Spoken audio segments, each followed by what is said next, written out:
Looking at film on loss, missed tackles. A lot of missed tackles. A lot of fundamental things that we got to get right. And I think it's just we're waiting on somebody else to make the play. We're getting to the ball, but then guys are breaking through the stack or through the tackle and getting the extra yards, and you can't have that. The play is there for whoever to make it. And so if we all get there together, we should gain tackle together. That's the biggest thing. And so that's been one of the emphasis this week in our circuit drills that we do is more of the tackling aspect of it. Just making sure that when we fit, that we're holding on to guys and not giving shoulders and stuff like that. Y'all saw what happened to Shiloh, which, those rules is kind of a gray area because now it's not even just hitting above the helmet.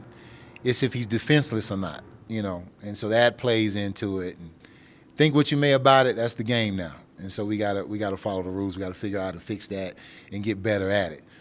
Agree with it or not, that's what the rule is. So, we just got to get better at tackling. Does that surprise you after being so successful at it at the beginning of the season? Yes and no, because with that call, it changes from game to game.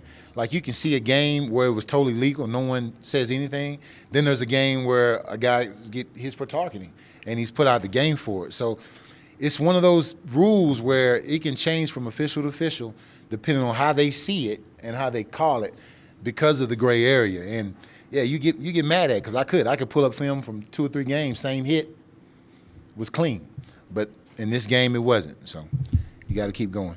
Coach, Trevor Woods has been working with the linebackers the last couple of weeks. How's he been getting acclimated to the position and the guys?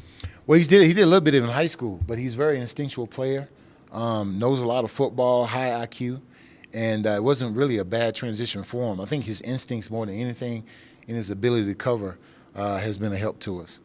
How is Jawan Mitchell doing? Jawan's doing good. Jawan's doing good. Now, the first game or two, it was speaking from a competitive aspect where Brandon Gant, and then I had Demoy was coming in for him. But this one, he's got some things off the field he's got to handle. So Trevor Woods has been kind of filling in for him. Do you remember kind of who sparked the decision to move Trevor from safety to linebacker? Coach Prime. Coach Prime did. He came in the meeting and, he just said, how can we get the best 11 on the field? And he wanted to figure out a different way to use Trevor because he had like 3 picks early in the season, and you just don't want to take any of that productivity off the field, especially when we're facing teams that were going to spread us out and start passing the ball and doing a lot of RPO type stuff. Correct me if I'm wrong, but I think we've heard that Charles Kelly's defense is a little bit intricate. How are guys coming along from just the mental side of things in terms of grasping that defense? Have you seen that improve as the season's gone on? Actually, I have, and because a lot of the things that we're running now, we've been installing them and running them each and every game, so they've gotten better in that standpoint because of the reps of it all. But yeah, it's a very intricate defense. It has a lot of moving parts to it, but nothing they can't handle. I think what it comes down to is reps, because if you look at it, you got all new kids in who mostly from the portal, from different schemes. You have coaches in too. So it's like we're all freshmen together, which is not a bad thing, but that's just where you start from. And you start to see the acclimates of the defense and how good you can play it once you get more reps in, once you get more games in. And I think the last 3 games, the first half, teams have only scored like 3 points or 6 points against us. And so we're trying to build on that. But we got to finish. The key is you got to finish. It's not what you do in the first half, it's how you finish the game. And we got to get better at that. That's the emphasis. Were you impressed with the resiliency at UCLA? You guys really, the defense kept the offense in the game late into that game. That was felt like another step for your unit. Yeah, no, I was very impressed with it. I think everybody got some encouragement from it. We want to be dominant. We want to win, and that's our main thing. We lost that game, but could you take some good things from it? You could, and I believe everybody else did too. So I think you got to build on that. But then you go into another game and lose, and then you win. It kind of negates that fact. You got to figure out what are we doing wrong? What are the fundamentals that we got to get better at? And that comes from a coaching aspect to get the kids ready to play.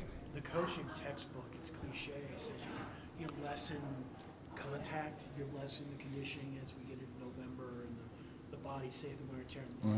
Is that a tricky balance when you've got 2, including this one's where we asked, 2 of your most physical opponents in Oregon State and Utah? Very, you know what I mean? Like, how do you recognize? Very good question. That is a tricky balance. That's why now, in the pro game they do it very well, where you have thudding and you don't take anybody to the ground, and that's what you try to get your kids to represent act exactly like they're going to be when they get to the pros. So, but it is very tricky because you get to a point, you play so many games, you play so many snaps, guys are banged up. You want to make sure they get to the game so we can have a successful game. So you have to monitor that, but then playing a team like that, when you have your full pad days, you got to get some thudding in. Usually what we do is we shorten the range of contact. So we're getting some physicality, but it's not from a distance where someone could really get hurt if they move the wrong way or tweak something. So that's what we try to do. Do teams that run the ball have an advantage because of that this time of year? No, I don't think they have an advantage. Teams that run the ball, I don't think so at all. I don't think that plays into it because you're still playing football and you got a lot of reps doing it early in the year and coming into it. I think it's just more of a thing where you try to lessen the impact for the kids who are playing hard for you and are banged up, that they get the reps and the technique and the mental things they need to be successful in the game. Coach, you were pretty high on a lot of your linebackers coming into the season. Mm-hmm. Now you got a safety Mm-hmm. playing over some of those guys. Mm-hmm. What's going on with like Marvin Ham, Demoy Kennedy, Brendan Gant, that they're not getting on the field? I know Brendan was banged up a little bit, but what's going on with those guys that Trevor is playing ahead of them? Well, I think what it is that, you got to look at defense as a puzzle. And when you look at it as a puzzle, all the pieces have to fit together. Linebackers, DBs, they're all my guys. And when one guy plays good, they all play good. And we all win together, we lose together. So what it is now is not just competition, but it comes into where you're playing chess and not checkers. You can keep the red on the red and the black on the black. You're playing checkers. We playing chess. You got to move pieces in different places. They got different angles, there's different strategies. So you try to play into that and make sure that you're not fitting to what a offensive-minded person who's scouting you thinks you're going to run, and you're actually being a little bit more competitive. And Trevor gives us that. He gives us another guy on the field, high IQ, instinctual, can play down in the box, but also with the empties. I know you've seen this. There's been a lot of FIB motions, meaning formation into the boundary. They motion them out, and they're going to empty, trying to get those matchups. So now by bringing a DB in that can play linebacker, you're better equipped for that. So that's what it is. All right, good to see you guys.